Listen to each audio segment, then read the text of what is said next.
All right, ready to get a little philosophical.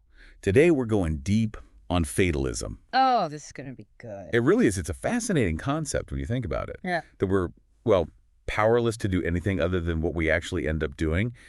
And, for someone like you, a philosopher, this isn't just some lighthearted, whatever happens, happens type of thing. Yeah. This gets right to the heart of free will, choice, all that. Absolutely. Absolutely. Fatalism really throws a wrench into how we think about those big ideas. Agency, responsibility, what it even means to make a choice. Exactly. And to help us navigate this philosophical maze, we're turning to, as always, a trusty source, the Stanford Encyclopedia of Philosophy's entry on fatalism. Always a good starting point. I know these encyclopedia entries can be, well, a little dense sometimes, but trust me, we're going to pull out the most interesting, most thought-provoking parts and make this deep dive both understandable and, dare I say, even a little fun. I have faith in us. Me too. Yeah. So what's really interesting about fatalism is that it comes in different flavors, right? Right, exactly. You've got logical fatalism, which comes straight from, well, the rules of logic. Okay. And then you've got theological fatalism, which is where things get really interesting because that brings ground knowledge into the picture. Okay, so let's start with logical fatalism then, the one grounded in pure reason. And I feel like there's no better place to start than with the OG logician himself, Aristotle. Oh, always a good place to start. So in one of his works called De Interpretatione, Aristotle brings up this really interesting thought experiment. So picture this. It's the year 1900, okay? Right, I'm picturing it. And you have two people. One of them says a sea battle will happen on January 1st, 2100. Okay. The other one says, nope, no sea battle on that date. Okay, going out on a limb there. Right. So Aristotle's point is, even way back in 1900, one of those people has to be right. Logically, yeah. Right. Which kind of implies, doesn't it, that the future, in a sense, is already set. Hold on. So you're saying that just by making a statement about the future, we're somehow locking it in. That seems a little, I don't know, oversimplified, don't you think? Yeah, I get your skepticism. And you know what? Aristotle himself actually had a solution he proposed. He said statements about the future, they're not really true or false in the present. They only become true or false when the event actually happens. Okay. Which it gets into a whole debate about the nature of truth, the nature of time, but it basically, delays the problem a little bit. Right, so we're in this weird truth limbo until the year 2100 rolls around. Yeah. And that sea battle either happens or doesn't happen. Exactly. But does that really solve the problem, though? I mean, what if someone made that prediction even earlier, like in the year 1800? Are we just pushing the problem further back? That's a great question. And that's where this guy, Diodorus Cronus, comes in with his very famous master argument. Okay, tell me more. So Diodorus was all about the necessity of the past. He said, look, everything that has happened, it had to happen that way. Okay, so no changing the past. Got it. Exactly. But then you add in this idea, if something will happen, then it was true in the past that it would happen. You see how this starts to build a pretty strong case for fatalism. Yeah, I'm starting to see how this logic trap closes in. Right. So if the sea battle does happen in 2100, then it must have been true even way back in 1900, even in 1800, that it was going to happen. There's no escaping it. That's the gist of it. Yeah. That's the gist of it. But of course, as with any good philosophical debate, there are counter arguments. Oh, good, because I'm already starting to feel a little I trapped. hear you. So one of the counter arguments, it tries to distinguish between hard facts about the past and soft facts about the past. Okay, I'm intrigued. Hard facts versus soft facts. Explain it to me. Okay, so a hard fact, it's something like the Berlin Wall fell in 1989. That's set in stone, unchangeable. Right. A soft fact, on the other hand, it depends on the future. Like, imagine someone in 1950 saying, humans will walk on the moon someday. Now, technically that was true, right? But did saying it make it happen? So it becomes a fact after the event, kind of like a backwards self-fulfilling prophecy. You got it. Okay, so I see how that weakens the argument a little, but does it really demolish it completely? I'm not sure. That's up for debate. And to make things even more complicated, we have another philosopher, Richard Taylor, coming in with his own argument about what it means to have the power to act. Okay, bring on the challenge. I'm ready for it. What did Richard Taylor have to say? So Taylor, he starts with these assumptions that seem pretty common sense, pretty basic when you think about actions and what has to be in place for them to happen. Like, you can't do something if the right conditions aren't there. Yeah, makes sense. Right. Like, you can't bake a cake without flour. Yeah, although I have been known to get a little creative in the kitchen. Sure. But Taylor, he takes this idea a step further. He says, if you really trace back all the conditions that need to be in place for a Nivek action, you'll eventually reach a point where you had no control over those conditions. Okay, I need an example. I'm a philosopher. I think in examples. All right, let's stick with our sea battle. To order a sea battle, you need a navy, you need a reason to fight, right, and all that. But those conditions, they depend on other conditions, your birth, the state of your society, and so on, further and further back. And Taylor's point is that somewhere in that chain of conditions, you weren't the one making the decisions. So even something that seems as deliberate as, I don't know, ordering a sea battle is ultimately the result of things that were set in motion long before I was even born. I could see how that would lead to a feeling of, I don't know, powerlessness. It's a bit unsettling, isn't it? It is. But isn't there a flaw in that argument, though? It seems to define power in a very, I don't know, narrow way. Like it assumes we can only act if we control literally every single condition that leads up to that action. That's a really good point. And you're right, some philosophers do push back on Taylor's definition of power. They say, look, we can still have the power to act even if we didn't personally create every condition that made that action possible. Right, exactly. It can't all be preordained. Exactly. But even with that counter argument, even with those criticisms, logical fatalism, it's a really thought-provoking idea to wrestle with. It is. It is. And speaking of thought-provoking, I think it's time we move on to that other type of fatalism you mentioned, right?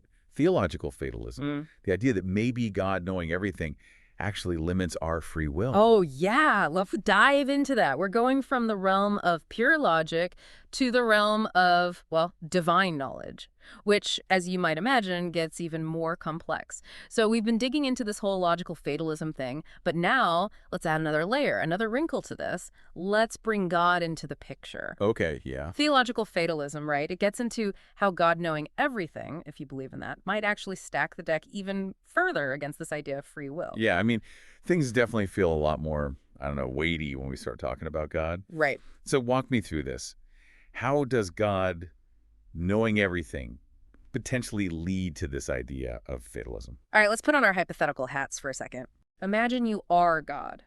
You have perfect knowledge. You know everything that will ever happen. Past, present, future, the whole 9 yards. The ultimate knowledge. Right. And let's just say, for the sake of argument, you know, for certain that on January 1st, 2000, someone named Jones is going to mow their lawn. Okay, all right. God's got the ultimate lawn care schedule memorized. Right. But where's the conflict here? Yeah. What's the problem? Okay, here's the twist. If God already knew, way back in, let's say, 1900, that Jones was going to mow that lawn in 2000, did Jones really have a choice? Could they have chosen not to mow the lawn, even though God already knew they would? This is the essence of the argument made by a philosopher named Nelson Pike. Ah, I see. I see the dilemma.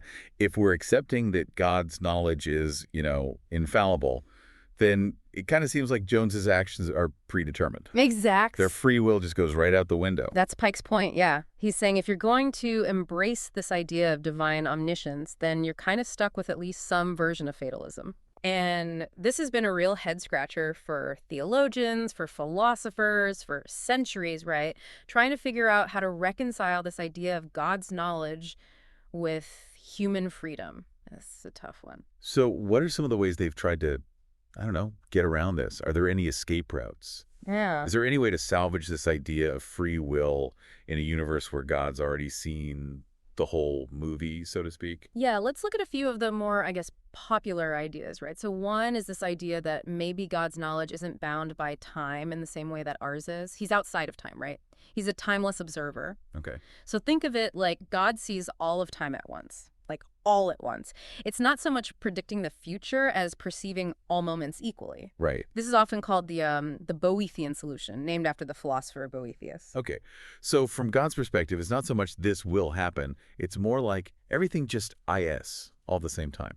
It's kind of like how we experience a song. Like we hear a whole song, even though the notes are played one after another. Yeah, that's a good analogy. But does that really solve the problem, though? Yeah, that's what I was going to ask. Some critics, some philosophers, they argue it just kind of pushes the problem back a step. Right. Because if everything is fixed from God's timeless perspective, we're still in a predetermined universe. We're just shifting the framework a little bit.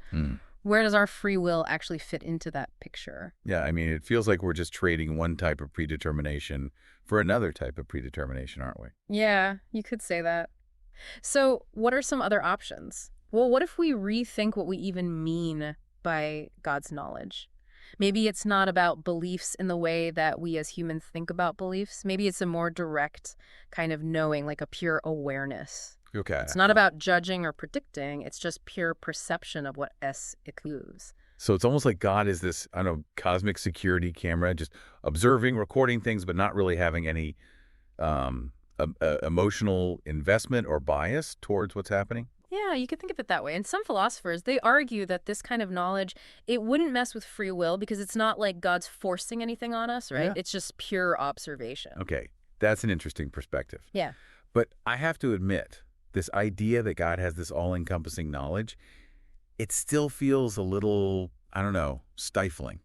Even if it's not like he's directly interfering. I get that. I get that. And that leads to another possible solution. Maybe God's omniscience. Maybe it's not as absolute as we tend to think, you know? Oh. Maybe his perfection, it doesn't require him to know literally every single tiny detail of our lives. Right. Maybe he chooses to limit his knowledge, to give us some space, some genuine freedom to make our own choices. So God's intentionally leaving us a little wiggle room, you know? Yeah. Respecting our autonomy. I like that. It's much more comforting than the other options. It is. It is. But even if we go with that idea, we're not quite out of the woods philosophically. There's this other concept that we have to grapple with, and it's a real doozy, even for philosophers who've been thinking about this stuff for a long time. And it's called middle knowledge. Middle knowledge. Okay, that sounds very mysterious. It is. It really is. And it stretches the imagination. All right, hit me with it. What is this middle knowledge all about? Imagine that God doesn't just know what will happen, but also what everyone would do in every possible situation. Okay. It's not just knowing the script, it's like knowing every possible ad lib, every alternate ending, based on any choice any being could possibly make. Whoa, okay. That's a lot of knowledge to hold. It is. How does that connect to fatalism? Okay, so think about it this way. If God knows what I would do in absolutely any scenario, does that mean my choices are actually already set? Oh. It's like he's seen every version of me that there could be, and he knows exactly how I'll react no matter what happens. Wow, yeah. That's taking this whole predetermination thing to a whole other level. Mm. It makes even logical fatalism seem pretty tame by comparison. It's a mind-bending concept. And some people argue that middle knowledge, this is like the most extreme version of theological fatalism. It doesn't leave much room for free will at all. So are we doomed then? Is our fate sealed by this all-knowing, middle-knowing God? Not necessarily. Not necessarily. Even with middle knowledge, there are still some philosophical moves you can make to try to find some space for human freedom. Okay. But to do that, we'd have to really get into the weeds of what free will even means. And as you can probably imagine, that's a whole other philosophical rabbit hole we could go down. Wow. Okay, so we've really gone through it with logical fatalism, with theological fatalism, all these arguments about God's knowledge. And then you throw middle knowledge into the mix. It's a lot to wrap your head around. It really is. It's a lot to process. But that's part of what makes philosophy so fascinating, right? It's these really big questions that we're wrestling with. Yeah, absolutely. But before we get too existential, I feel like there's one more fatalism-related argument that we should at least touch on. Okay. And it's this thing called the idol argument. And I think this one really gets to how fatalism might actually play out in our, everyday lives. Right, right. It's a very practical way of looking at it. Yeah, exactly. So the idol argument, it goes something like this. If it's already fated that I'm going to recover from this illness, why bother even going to the doctor? And on the other hand, if I'm fated to die, well, seeing a doctor won't make a difference anyway. Right. So the question then becomes, what's the point of doing anything at all? Yeah, it's like the ultimate whatever argument, right? Like, why bother? It's all predetermined anyway. Yeah. Which is tempting, but also kind of terrifying. If you really think about it, it could lead to some serious inaction, right? Like just giving up on everything. Yeah, it's definitely a slippery slope. But luckily, we have some ancient wisdom that can help us out here. Yeah. So this Stoic philosopher, Chrysippus, he offered a pretty clever response to the idol argument. Okay, tell me, Chrysippus saved us from a life of just sitting on the couch and doing nothing. Well, at least he pointed out the flaw in the logic. So Chrysippus, he said, look, even if it's fated that you'll recover, it might be fated that you'll recover because you went to the doctor. Okay. So the action and the outcome, they're not separate. They might actually be part of the same predetermined plan. Oh, okay. So it's not about whether the destination is fixed. It's about whether the steps we take to get there are also part of that, preordained path. Exactly. I see that. That Yeah. makes a lot more sense, actually. Right. Yeah, so it's not a free pass to just give up and let fate just happen to us. Right. Chrysippus's response, it reminds us that even in a universe that might be completely predetermined, our choices, they still matter. They might be threads in this larger tapestry, but they're still contributing to the overall design. So we can't just sit back and say, well, it's fate, there's nothing I can do. Yeah. We still have a responsibility to act, to make choices, Right. even if we believe that there's some level of predetermination. That's a great point, and it brings up this even bigger question. Like, what does fatalism really mean for meaningful action? Even if everything is predetermined, does that mean our lives are meaningless?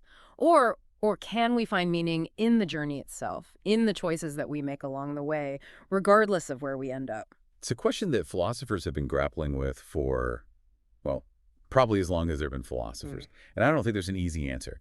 But this whole deep dive into fatalism, it's been so valuable. We've explored the logic behind it. We've looked at how it relates to God and this idea of God's knowledge. We even touched on some of the practical implications of it with the idol argument. I mean, we've encountered some truly brilliant minds along the way. Aristotle, Diodorus, Taylor, Pike, Boethius, Chrysippus. It's been quite a journey. It really has. And I think, if there's one thing we can take away from all of this, it's that this whole debate about fatalism, it's far from settled. There are really compelling arguments on both sides. And ultimately, I think it's up to each individual to grapple with these ideas, to weigh the evidence and come to their own conclusions. Yeah, and that's what's so great about it, right? Yeah. We're not given a neat little answer tied up in a bow.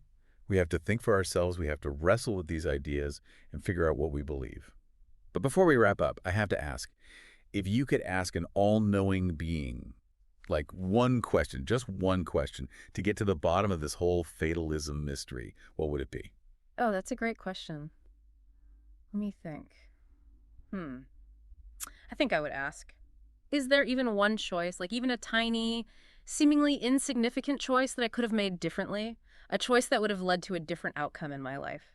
And if the answer is yes, then maybe there is more room for free will than a strictly fatalistic view would allow. But if the answer is no, then maybe we really are just playing out these predetermined roles in some grand cosmic play. That's a really, really thought-provoking question to end on. It leaves us with this sense of mystery, of possibility. Maybe our fate isn't completely sealed after all, right? Right. Maybe we do have the power to influence the course of our lives, even if it's just in small ways. And to our listener out there, I hope you've enjoyed this deep dive into fatalism. It's a complex topic, but it's one that's worth thinking about, worth exploring. Absolutely. And I encourage you to keep learning, to keep asking those tough questions. Read more about these thinkers we've discussed, dive deeper into the arguments for and against fatalism. Because that's what makes us human, right? Our curiosity, our desire to understand ourselves and the universe around us. And even if we never have all the answers, even if we're never totally certain, the journey of exploration, it's valuable in itself. So keep diving deep. And until next time, keep your mind open and engaged.